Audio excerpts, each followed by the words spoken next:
우리나라가 이제 미래로 가야 되는데 미래를 가기 위해서는 혁신이 일어나야 됩니다. 혁신에서도 제일 중요한 것은 이제 기술 혁신이죠. 추격형 경제에서 선도형 경제로 가야 된다. 그러니까 좀 이제는 남을 따라가는 그런 마인드보다는 리더십 앞으로 가고 남을 배려할 수 있는, 다른 나라도 배려할 수 있는 그런 좀 국가적 마인드가 있어야겠다는 생각입니다.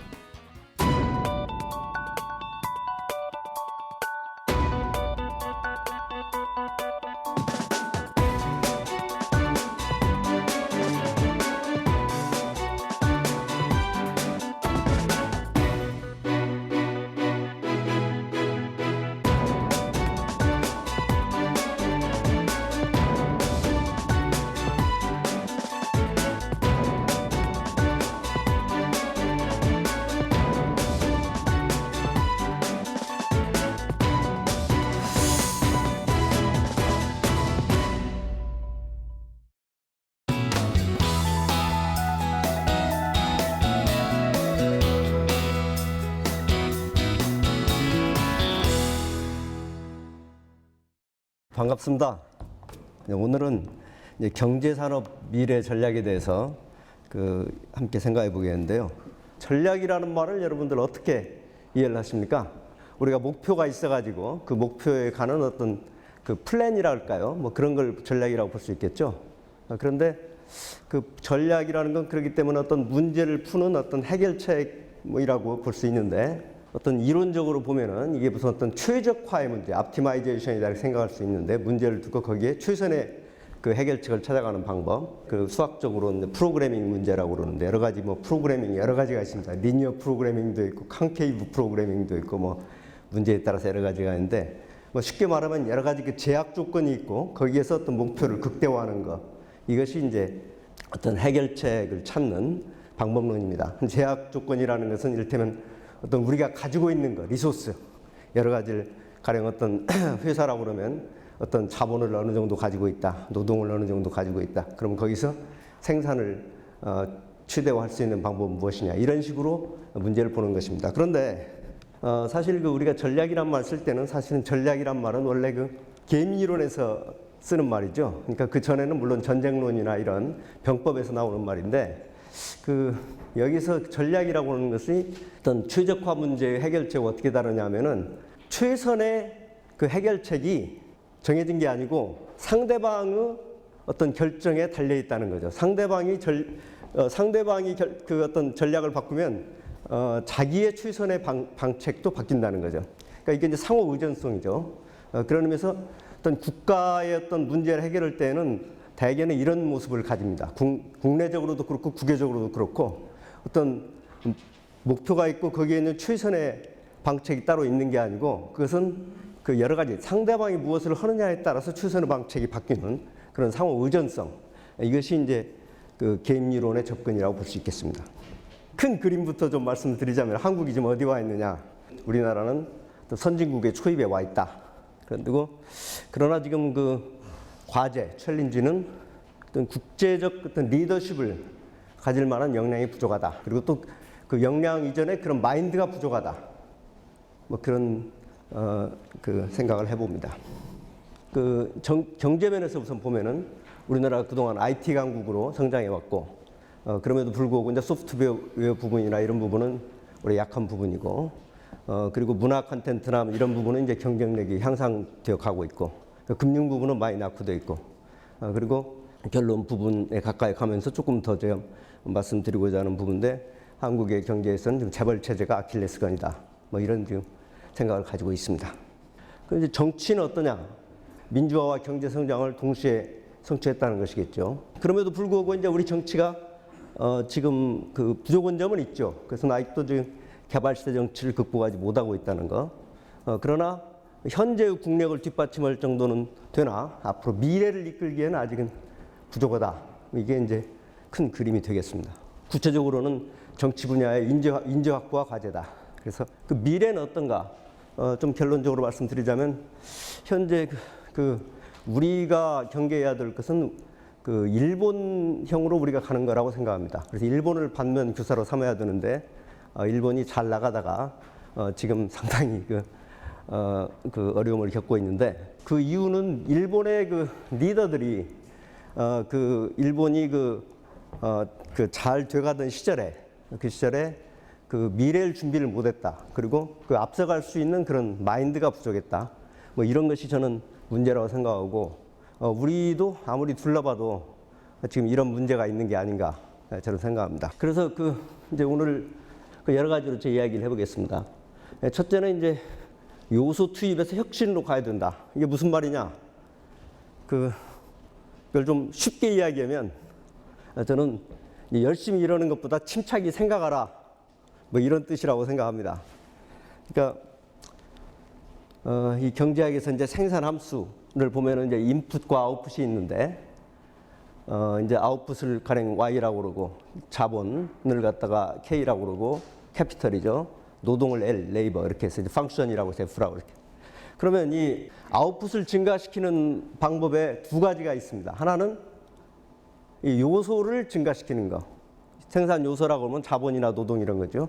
자본이나 노동이 증가되면은 이제 생산이 증가되겠죠. 또 한 가지 방법은 요소 투입은 그대로 있는데 이 생산 함수가 바뀌는 겁니다. 이걸 기술 진보라고 그러죠. 그래서 여기다 가령 10을 곱한다.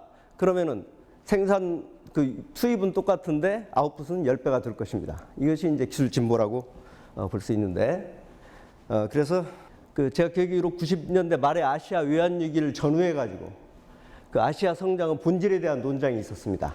이때 그 많은 연구가 있었는데 어느 쪽이냐? 요소 축적에 의한 것이냐 아니면 혁신에 의한 것이냐? 다시 말하면 생산성 향상에 의한 것이냐? 거기에 대해서 그런 그 데이터를 많이 갖다 놓고 실증적인 연구를 했는데 그때 그 대부분 연구의 결론은 아시아 성장이 요소 축적에 의한 것이었다는 것입니다. 그래서 이런 그 결론이 아시아 외환위기 직전에 많이 발표가 됐기 때문에 아시아 외환위기가 일어났을 때 많은 분들이 그런 걸 지적을 했었습니다. 그 다음에 두 번째는 이제 추격에서 선도로 요즘에 뭐 요 이야기를 많이 합니다. 그래서 뭐 추격형에서 선도형으로 가는 것이 우리 과제다. 그런 것이 지금 국가적인 어젠다로 많이 이야기를 되고 있는데 그럼 요건 무슨 이야기냐? 좀 자기 이익만 생각하지 말고 남을 배려하라. 저는 그런 이야기라고 생각합니다. 무슨 이야기냐면 주위도 둘러볼 줄 알고 리더십을 가져야 된다는 거죠. 그것이 따라가는 사람과 앞서가는 사람과의 차이고 국가적으로도 저는 마찬가지라고 생각합니다. 그 다음에 이제 그 세 번째로는 엔지니어링에서 사이언스로 뭐 이건 무슨 뜻이겠습니까? 엔지니어링은 공학이고 사이언스는 과학이죠. 엔지니어링은 뭔가 어떤 뚝딱뚝딱 만들어가고 그런 것이 엔지니어링이라면 사이언스는 그 이치를 잘 따져가지고 방향을 잘 찾아가는 거, 원리를 잘 따져가는 거 이것이 사이언스라고 볼 수 있습니다. 그러니까 우리의 마인드가 엔지니어링에서 사이언스로 좀 전환돼야 될 때가 왔다. 이런 생각을 가지고 있습니다.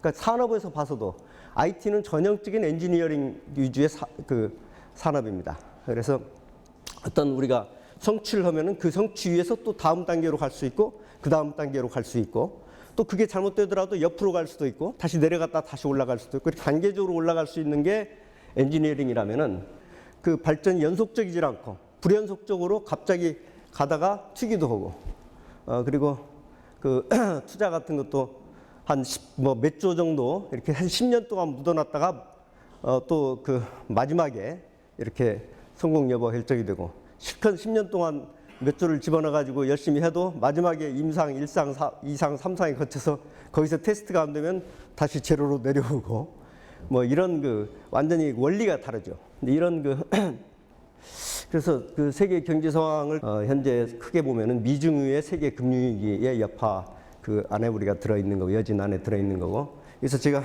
그 미중유의 세계 금융위기라고 했는데 금융위기는 그동안 많이 있었습니다만은 어떤 그 문자 그대로 세계 금융위기는 저는 처음이 아닌가. 모든 나라가 다 영향을 받는 그런 금융위기. 그런 의미에서 미중유의 세계 금융위기라는 제가 표현을 썼습니다. 네, 그 일시적 회복 여러 가지로 그동안에 우리가 이제는 옛날과 달리 경제 이런 위기에 대처하는 여러 가지 그 수단들을 가지고 있기 때문에 일시적인 회복이 가능했습니다. 그러나 장기적으로 보면은 현재 아직도 침체 국면에 있다, 벗어나지 못하고 있는 뭐 그런 상황이라고 볼 수 있겠습니다. 근데 이 세계 금융위기의 그 이제 배경을 보게 되면은 저는 이제 크게 두 가지로 보는데 하나는 이제 경제 그 구조의 변화고 또 하나는 이제 세계화 부분이 있는데 경제 구조의 변화는 이제 지금 경제가 지식 기반 경제로 변화하고 있다는 그런 데서 오는 시스템과 갈등이 있습니다. 그리고 그 다음에 이제 세계화 부분 여기서는 이제 그동안에 우리가 실물 부분의 세계화는 많이 진행됐는데 특히 금융 부분의 세계화가 진행됨으로써 이런 세계 금융위기의 배경이 됐다 이렇게 봅니다. 우리가 세계화 그러면은 뭐 여러분 기억하시잖아요. YS 때부터 세계화를 추진했고 또 많은 분들이 세계화를 다 이해를 하는 것으로 그렇게 생각하는데 사실은 세계화가 잘 이해되지 않은 부분이 있습니다. 그 한 예를 말씀드리면은 2008년 가을에 그 레만 브라더 사태가 일어났을 때 미국의 중앙은행 그 페드가 그 유럽의 중앙은행 ECB한테 SOS를 쳤습니다. 좀 함께 하자. 지금 세계 경제가 어려우니까. 그러니까 유럽 중앙은행에서 노했습니다. 어떤 마음 바닥에는 그동안 미국이 잘난 척했는데 잘 됐다. 너희들도 이렇게 당할 때가 있구나. 한번 혼나봐라. 이런 마음이 있었던 겁니다. 그래서 노했습니다. 그런데 유럽 중앙은행이 결국은 같이 하자고 왔거든요. 다시 돌아올 때까지 시간이 얼마나 걸렸겠습니까? 뭐 1년까지 걸리진 않았겠죠. 뭐 두세 달 걸렸을까요? 한 달 걸렸을까요? 딱 사흘 걸렸습니다. 그 이유가 뭘까요? 이 사람들이 그 금융위기가 미국의 금융위기라고 생각했는데 2, 3일 지나서 이 사람들이 깨달은 것은 이것은 세계 금융위기지 미국의 금융위기가 아니라는 것입니다. 다시 말해서 요즘 세상은 미국 은행이 따로 있고 영국 은행이 따로 있고 독일 은행이 따로 있는 세상이 아니라는 거죠. 그래서 세계가 금융위기에 닥치게 되면은 영국 은행도 미국 은행도 독일 은행도 함께 영향을 받는다는 것. 그걸 유럽 중앙은행의 리더들이 모르고 있었습니다. 그러니까 이 세계화라는 것을 우리가 이해하는 것 같지만 사실은 이해하지 못하는 부분이 많다. 제가 그것을 말씀드리는 겁니다. 그래서 제가 이제 좀 크게 보면 진해온 연구가 이 금융위기 구조적 원인에 대한 연구를 진행하고 있는데요. 제가 이걸 시작할 때 한 10년 걸리리라고 생각했는데 벌써 한 5년 지났는데 뭐 영어 표현을 쓰자면 I don't have a clue. 뭐 아직도 잘 모르겠다.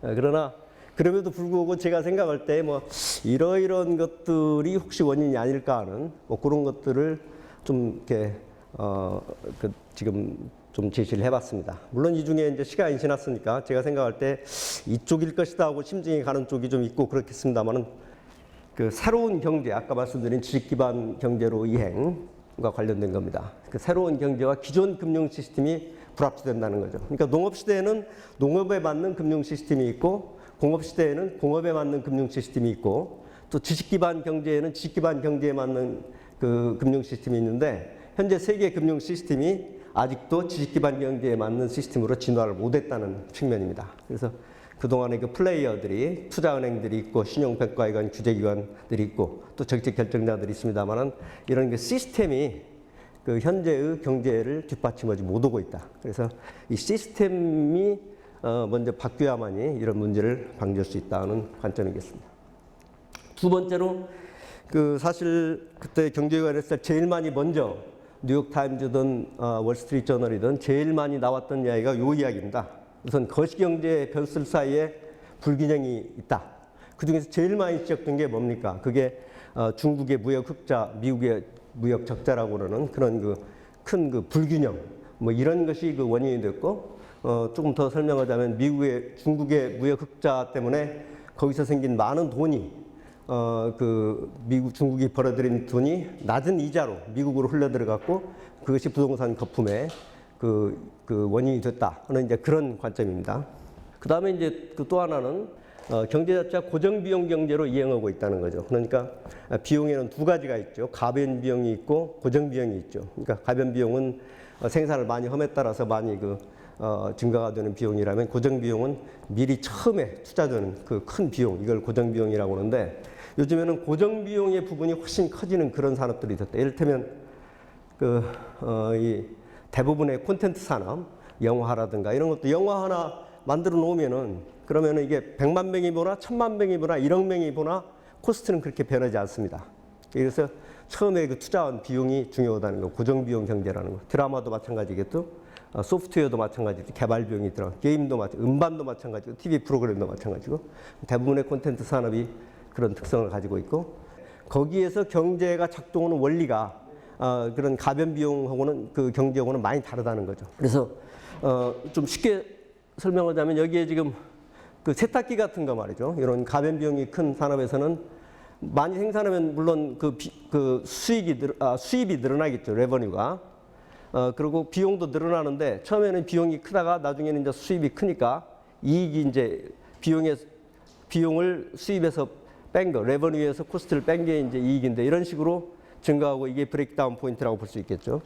그러나 소프트웨어 산업 같은 걸 보면은 음반 같은 걸 보게 되면은 비용은 이제 뭐 거의 비슷하게 올라가는데 중요한 건 요 코스트를 보면은 많이 생산해도 어느 정도 브레이크 이븐 포인트 넘어간 뒤에 비용이 많이 늘어나지 않기 때문에 결국은 순이익이 엄청난 그 큰 이익이 많이 그 사용자들이 많아질수록 그 엄청나게 이익이 커진다는 그런 특성을 가지고 있습니다. 그게 이제 고정비용 경제가 가변비용 경제하고 좀 다른 측면이라고 볼 수 있겠습니다. 그 다음에 또 한 가지 그 이야기할 수 있는 것은 이제 과도한 부채 비율 또 상관관계 이런 이야기인데 부채 비율이라는 건 이제 부채 대 자본의 비율 뭐 이렇게 생각할 수 있는데 하이먼 그 민스키의 이론이 있습니다. 뭐냐면 경제 그 금융 안정이 계속되면은 나중에는 그것 금융 안정 자체가 화근이 돼가지고 금융 위기를 가져온다는 그런 이론인데 무슨 이야기냐면 금융이 안정되면 자꾸 사람들이 이제 자신이 생겨가지고 많이 돈을 빌려주게 됩니다. 또 많이 빌리게 됩니다. 그러다 보면은 이게 너무 나중에 갚을 수 없는 수준까지 너무 많이 빌리게 돼가지고 그렇게 되면 누군가 걱정하기 시작합니다. 그래서 돈을 회수하기 시작하고 그렇게 되면 어느 순간에 이게 그 위기를 맞게 된다는 그런 이론입니다만은 그래서 이 부채 비율, 그 다음에 상관관계, 그 이번 세계 금융위기 직전에 그 전에 미국의 중앙은행에 했던 그 그린스펀이나 또는 현재 중앙은행장으로 있는 버냉키나 똑같은 이야기를 했습니다. 무슨 이야기라면 미국의 그때 당시에 누리엘 루비니니 뭐 이런 사람들이 그 부동산 거품 붕괴의 가능성, 실러나 루빈이나 이런 사람들이 붕괴의 가능성을 지적을 하니까 그 미국의 부동산 붕괴 가능성은 별로 없다. 왜냐하면 미국의 가령 동부 시장과 서부 시장은 같은 시장이 아니다. 같은 동부에서 가격이 올라간다고 서부에서 올라가는 것도 아니고 동부에서 내려간다고 서부에서 내려가는 것도 아니고 그래서 그 상관이 없다. 그 다음에 또 설사 주택 시장에 문제가 터진다 하더라도 그걸 그 규모가 그렇게 크지 않다. 그걸 감당할 만한 충분한 우리 돈이 있다. 이렇게 큰 소리를 쳤습니다만은 나중에 그게 사실이 아니라는 게 밝혀졌죠. 왜냐?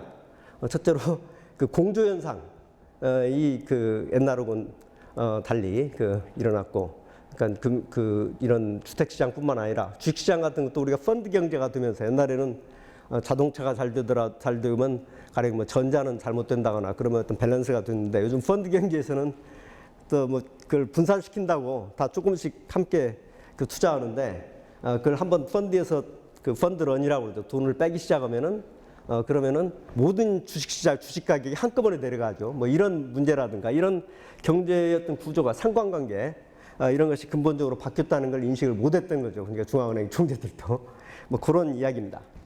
그래서 제가 볼 때는 이제 금융 위기를 이해하는 가장 손쉬운 방법은 이걸 밸런스 시트 프라임으로 보는 겁니다. 그걸 어떤 기업이나 가계의 밸런스 시트 프라임으로 보기보다는 한 나라 전체 크게 보면 이제 세 가지 섹터가 있다고 볼 수 있죠. 하나는 가계와 기업 이런 부분이 있고 소비와 투자의 주체인, 그 다음에는 이제 금융 부분이 있고, 그 다음에는 이제 정부 부분이 있는데 금융위기라는 거 크게 보면 이제 이런 가계와 기업의 부실이 먼저 생기고 이것이 이제 금융권의 부실로 전이가 되고 이것이 이제 나중에는 결국은 부실이라는 건 이제 빚을 못 갚는 거죠. 손해 보는 부분이죠. 가계나 기업의 손해가 금융권의 손해가 손실이 되고 그 다음에 금융권의 손실이 결국은 정부 부문의 손실이 된다.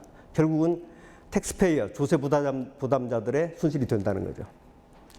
뭐 그런데 잘 생각해 보면 말 조세 부담자는 결국 누굽니까? 가계나 기업이 세금을 내는 거죠. 그러니까 결국은 이 그 손실을 갖다가 피할 수는 없는 겁니다. 가계나 기업 부분에 출발해서 결국은 가계나 기업 부분으로 손실이 가게 되고 이걸 딴 데 떠맡길 수는 없고 그래서 금융위기를 해결하는 방법도 어떻게 보면 그 요 문제입니다. 그러니까 이미 생긴 손실을 어떻게 나누느냐 이건 정치적인 그런 그 과제겠죠. 그것을 가계 부문이 부담하느냐, 기업 부문이 부담하느냐, 은행이 부담하느냐, 텍스페이어가 부담하느냐는 그 손실을 나누는 방법에 대한 거고 또 그걸 제대로 해야만이 금융위기가 제대로 해결이 될 수 있습니다. 자 그리고 다섯 번째로 제가 말씀드리는 것은 정책 실패에 대한 건데요. 화폐 정책, 이제 또 규제 정책, 뭐 상관관계 인식 이런 것들 여러 가지 정부 정책 결정자들이 해야 될 일을 못했다.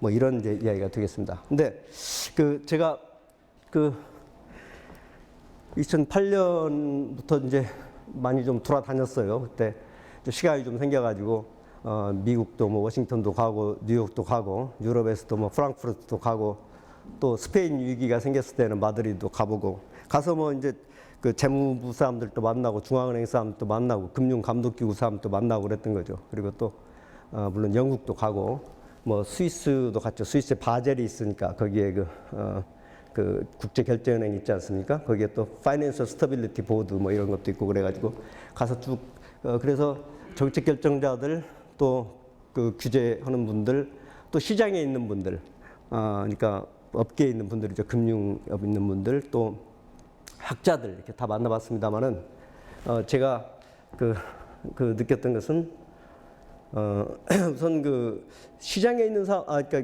그 규제하는 사람들을 만나보면은 그 이번 금융위기의 원인은 자기들이 잘못했다. 왜냐? 그 시장에서 여러 가지 파생 상품이 생기고 여러 가지 그 금융이 진화하고 있는데 자기들이 그런 거에 대해서 너무 몰랐다. 그래서 그런 것들 미리 알아가지고 막았어야 되는데 막지 못했다. 뭐 이런 그 반성을 하고 있는 걸 제가 봤습니다. 또 정치 결정자들은 마찬가지로 우리가 부동산 거품이 일어나고 이럴 때 거시적인 정책을 잘못했다.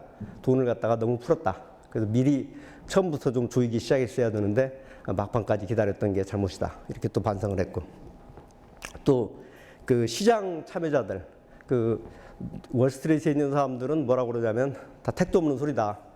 우리가 잘못했다. 그 정부의 규제 당국자들이나 들이 아무리 뭐 규제를 하고 그래도 우리는 피해가는 방법을 다 알고 있다. 그래서 그 사람들이 뭘 잘못한 건 아니고 우리가 너무 탐욕스러웠다. 그것이 원인이었다. 이렇게 제가 이야기를 하는 걸 들었어요. 근데 제가 이제 저 경제학자입니다만은 경제학자들을 만나보니까 하는 이야기가 뭐가 잘못됐냐. 그러니까 규제하는 사람들이 잘못했다. 그 사람들이 규제를 미리 했어야 되는데 못했다. 정책하는 사람들이 잘못했다. 그 사람들이 이자율을 미리 조정했어야 되는데 못했다. 그다음 월스트리트에 있는 사람들이 탐욕했다. 탐욕스러웠다. 이렇게 지적을 하는 걸 제가 들었습니다. 그래서는 제가 그때 내린 결론은 결국은 경제학자들이 잘못한 게 아닌가. 무슨 이야기냐면 이 경제 이론이 세상을 설명하지 못하고 있다. 지금 뉴턴 물리학은 무너졌는데 아인슈타인의 상대성 이론이 아직 나오지 않았다고 그럴까요? 경제는 바뀌고 있는데 거기에 맞는 새로운 그런 그 경제의 틀을 제시해 주기 못하기 때문에 시장에 있는 사람들이나 정책하는 사람들이나 규제하는 사람들이나 그 방향을 제대로 못 잡고 있는 게 아닌가 하는 저는 거꾸로 뭐 그런 생각을 하게 됐습니다. 자, 그래서 당시에 이제 정책 대응을 했는데 그 정책 대응에 제일 중요한 부분은 우선 금융시장 안정을 하는 거겠죠. 우선은 돈을 막 풀어가지고 우선은 그 안정시키는 거. 이것을 보면서 아까 말씀드린 국제 공조 부분이 있었습니다. 온 세계의 중앙은행이나 재무부가 모여가지고 공조를 해서 문제를 풀었는데 이 부분 아주 잘 됐습니다. 그 다음에 이제 두 번째, 그 다음에는 재정 지출. 그러니까 돈을 푼다고 사람들이 쓰는 건 아니지 않습니까? 그래서 이제 은행에 돈을 줘도 기업에 돈을 풀질 않고, 기업에 돈을 줘도 투자를 하질 않고, 쌓아두기만 하고, 또 가게에 돈을 줘도 소비를 않고, 뭐 이런 문제가 있기 때문에 이럴 때는 정부가 직접 돈을 씁니다. 요걸 이제 재정 지출이라고 그러는데, 이걸 이제 재정 지출을 한 나라만 하게 되면은 그러면 그 어떻게 어떤 문제가 있죠? 다른 나라는 재정 지출을 늘리지 않고 한 나라만 지출하게 되면 그 나라의 어떤 무역 적자가 생기겠죠.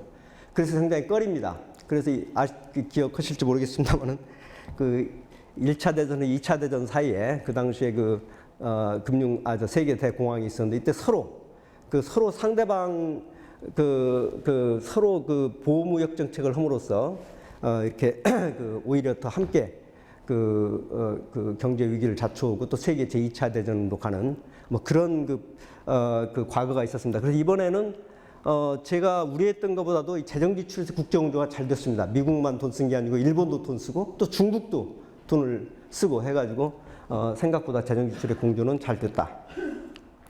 그런데 이제 잘 못된 부분이 있습니다. 뭐냐면은 이런 문제들을 갖다가 근본적으로 해결하기 위한 금융 시스템, 아까 말씀드린 현재 진행되고 있는 경제에 가는 방향과 여러 가지 투자은행, 신용평가기관, 뭐 이런 국제금융기구들 규제와 이런 것들과 불합치, 뭐 이런 것은 아직도 미해결 과제다. 지난번에 G20를 우리나라에서 했습니다만은 그때 우리가 우장국이었습니다만은 제 생각에 우리가 진짜로 추격에서 선도로 가려면은 뭐 그런 기회를 통해 가지고 이를테면 우리가 그런 어젠다를 만들어서 우리가 새로운 해법도 제시하고 그러는데 제가 보기에는 그때도 그런 노력은 별로 없었고 그냥 뭐 그런 회의를 개최했다 이런 것 가지고 자랑을 하고 뭐 했던 기억이 납니다만은 이게 아직도 지금 과제로 돼 있습니다. 회의는 많이 하고 있지만 제가 보기에는 뭐 미국에서 여러 가지 법안도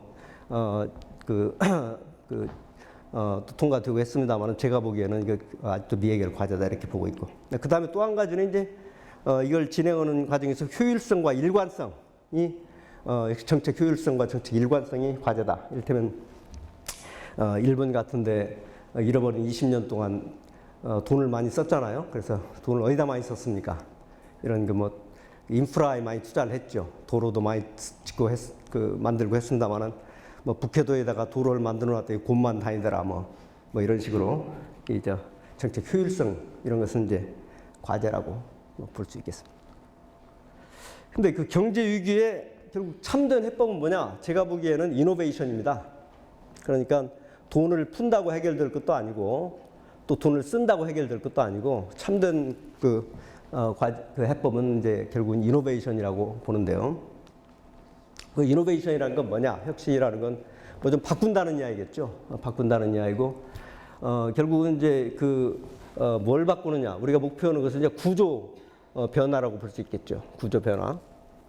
근데 구조 변화, 구조 변화는 이제 체제 변화라는 측면이 있고 산업 구조 변화라는 측면이 있는데 여기서 제가 말씀드리는 것은 거기에 먼저 이런 개혁이 선행돼야 경제 체제 개혁이 선행돼야 경제가 업그레이드되고 우리가 생각하는 그런 구조 변화를 이룰 수 있다. 뭐 이래서 저는 이제 경제 개혁에 초점을 맞춰서 좀 생각을 해보자 합니다. 그래서 결국은 기술 혁신, 테크놀로지컬 이노베이션 이것이 이제 과제인데 이것이 일어나기 위해서는 거기에 기술 혁신이 일어날 수 있는 경제 체제를 구축해야 된다. 뭐 이제 이런 생각을 가지고 있습니다. 그래서 미국 예를 보면은 1970년 경부터 침체하기 시작했잖아요. 그 전에 어떤 케인지언 팔러시를 통해 가지고 돈을 많이 풀고 하다가 경제가 잘 되는 것 같았는데 70년대부터 침체하고 80년대 초에 와서는 상당히 비관적인 분위기였죠. 일본에 뒤지지 않나. 그런데 그게 다시 그런 분위기를 떨고 다시 일어날 수 있었던 것은 바로 이 정보통신 산업 분야 또 컴퓨터 산업 분야의 혁신이었습니다. 특히 80년대 중반에 있던 미국의 전화 독점 회사를 깬 거, AT&T. 지금은 AT&T와 벨 회사가 다른 회사입니다만 그때는 한 회사였죠. 장거리 그다음에 시내 또 국제전화 또 전화 장비 이런 것들을 다 모든 걸 하고 있던 독점 회사인데 이걸 깼습니다. 그걸 깨므로써 경쟁이 일어나고 여기서 엄청난 기술 경쟁을 통해서 기술 진보가 일어나고 그럼으로써 다시 일본의 추격을 떨치고 미국이 다시 일어날 수 있는 계기가 됐습니다. 그런데 이제 2000년대 중반에 지금 다시 위기를 맞고 있는 거죠. 결국은 혁신의 문제라고 볼 수 있겠죠. 그래서 현재는 지금 아까 말씀드린 점진적인 출구 전략을 추구하고 있는 상황입니다.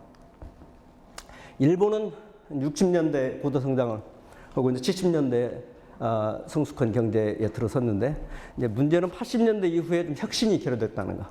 그래서 이제 그래서 90년대 이후는 이제 침체돼 가지고 20년 이상 이렇게 침체되고 있는데 그래서 결국 지금은 뭐 지금 아베노믹스를 하고 있다면 제가 보기에 이것도 혁신 정책은 아니고 전형적인 그 확장 정책입니다.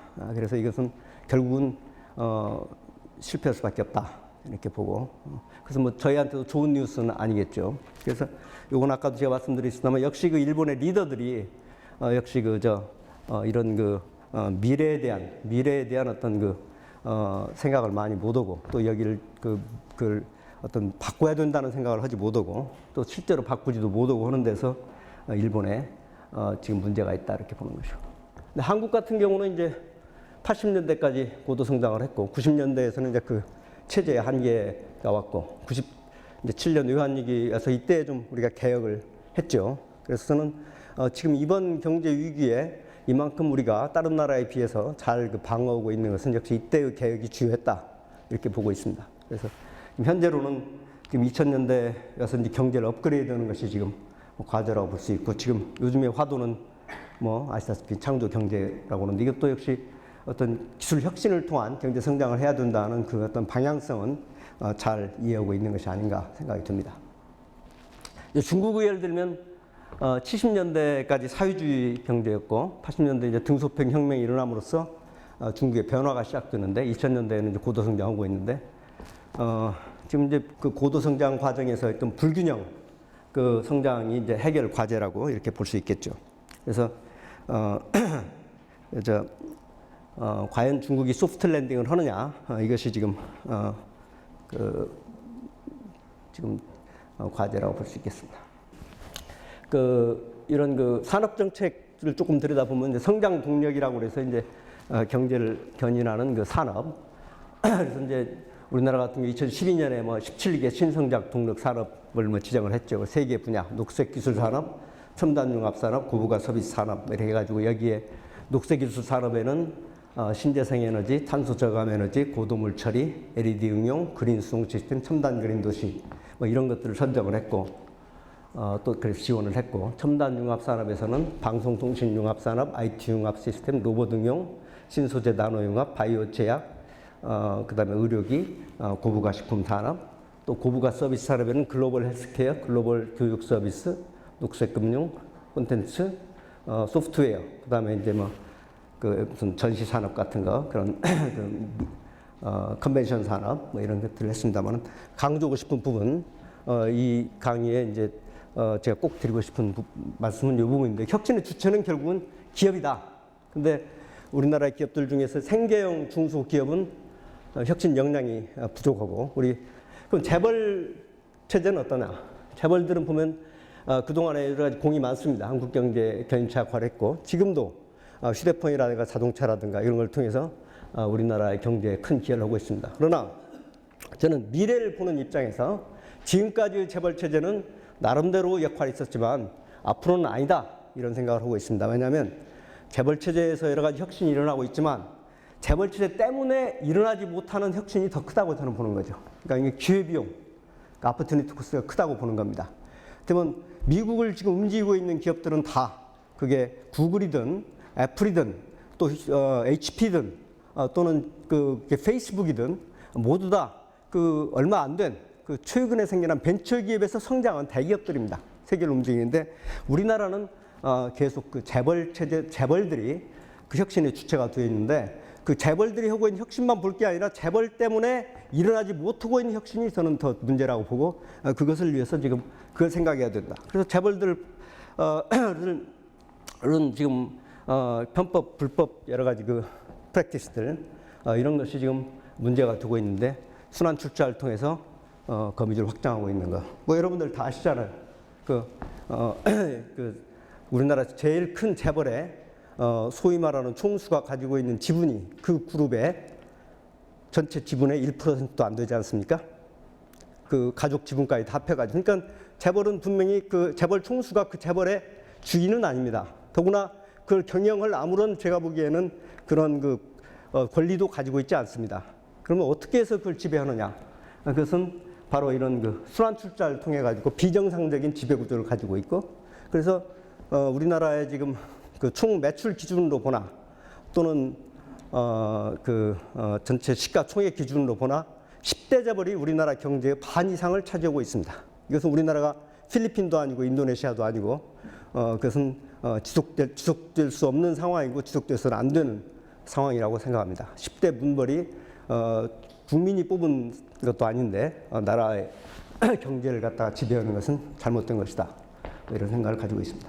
그래서 요즘에 흔히 뭐하는데 일감 몰아주기, 다시 말하면 그런 순환 출자를 통해서 확보된 그런 지위를 갖다 이용해가지고 자기 주머니를 따로 만들어서, 주머니라는 게 다른 회사입니다. 그쪽 회사에다가 그 돈을 몰아줘가지고 사익을 추구한다든지 하는 그건 배임행위죠. 이런 것들 요즘에 처벌이 되고 있고 일부 그런 범법자들이 법의 제재를 받고 있습니다.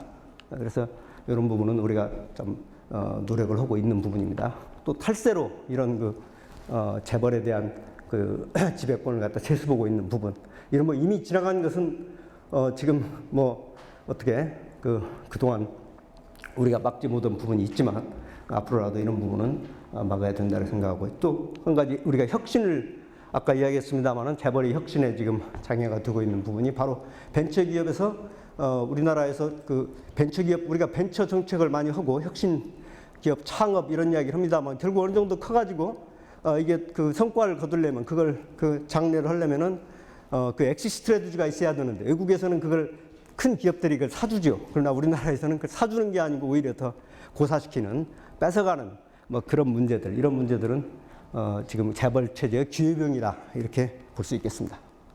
그러면 그 중간은 뭐냐? 중소기업과 대기업 사이에서 그러면 중견기업이 그런 역할을 할 수 있다. 사이즈로만 보면 한 종업원이 300명에서 한 1000명 되는 이런 기업들을 중견기업이라고 할 수 있겠고요. 매출로 보면 한 1000억에서 1조 원 사이 2007년 기준. 근데 보게 되면은 태생별로 보면은 그 중견기업이 한 세 가지 종류가 있습니다. 그러니까 전통적인 중소기업에서 커나온 게 있고, 그다음 벤처형, 혁신형이 있고, 그 다음에는 이제 어떤 대기업의 1차 벤더들이 있는데, 덩치로 보면 대기업의 1차 벤더들이 훨씬 크죠. 혁신형보다 벌써 5천억, 연 매출 5천억 정도 되고 한 1,500억 정도밖에 안 되지 않습니까? R&D 매출을 보면 평균이 1.3%, 벤처기업은 2%가 넘는데 R&D, 그러니까 이거 R&D 집약도라고 그러는데, 그러니까 매출 대비 R&D 그 투자의 비중입니다. 보면 대기업 계열사는 1% 정도밖에 안 됩니다. 반도 안 됩니다. 그러니까 혁신의 의지나 또 혁신의 그 실행을 안고 있다는 이야기죠. 그 다음에 수출 비중을 봐도 대기업 계열사는 한 12% 정도, 벤처기업은 한 17% 정도. 그래가지고 이걸 보면은 지금 나아가야 될 방향이 무엇이라는 것은 생각할 수 있는 게 과도적 중견기업, 인트랜지션. 이건 이제 다이내믹 관점에서 보는 건데요. 그러니까 중견기업을 어떤 사이즈로만 보지 않고 혁신의 하나의 그 단계로 보는 거죠. 혁신의 단계로서 그 혁신의 결과로 중견기업이 탄생됐고, 또 그래서 지속적 혁신의 주체가 돼야 된다는, 뭐 어떻게 보면 좀 미국형이라고 볼 수 있는데요. 벤처기업이 성장해서 혁신 중견기업이 되고, 혁신 중견기업이 성장해서 혁신 대기업이 돼요. 그래서 우리나라의 재벌 체제의 대안으로 키워야 된다. 이제 이런 그 생각을 좀 해봅니다. 그래서 이제 제 마지막 결론은 뭐냐? 우리가 지금 가야 될 방향은 재벌 개혁을 통해서 기술 혁신이 일어나게 하는 것이다. 그리고 글로벌 리더의 마인드를 배양하는 것이다. 따라갈 때와 리더는 좀 생각이 달라야 된다. 다른 나라도 생각하고 다른 사람도 생각하고 하는 근데 현재 우리가 가고 있는 방향은 뭐냐? 혁신이 결여되어 있는 것 같다. 리더들, 각 분야 리더들이, 정치, 경제 또는 각 분야의 리더들이 아직 이런 혁신에 대한 그 의지가 약하고 또 방법론 찾지 못하고 해서 결국 우리도 일본형 침체로 가고 있는 게 아닌가 하는 그런 생각을 해봅니다. 그래서 오늘 제 강의는 이상으로 마치도록 하겠습니다. 감사합니다.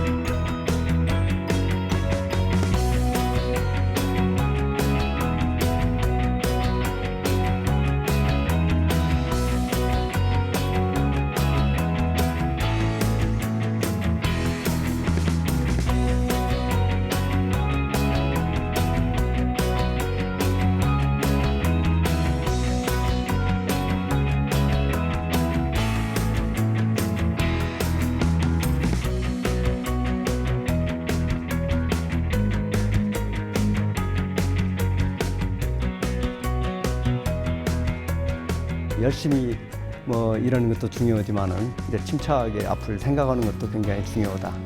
그다음 단기적인 그런 어떤 목표 성취보다는 장기적인 그런 어떤 가치를 추구하는 거 이런 게 중요하다. 그런 말씀 드리고 싶네요.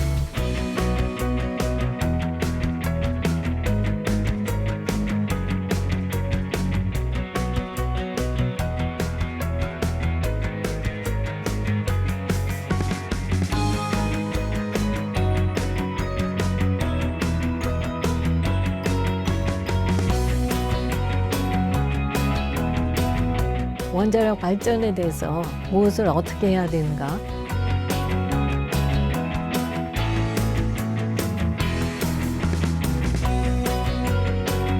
원자력에 대한 이야기를 할 수 있는가? 이게 아주 중요한 숙제예요.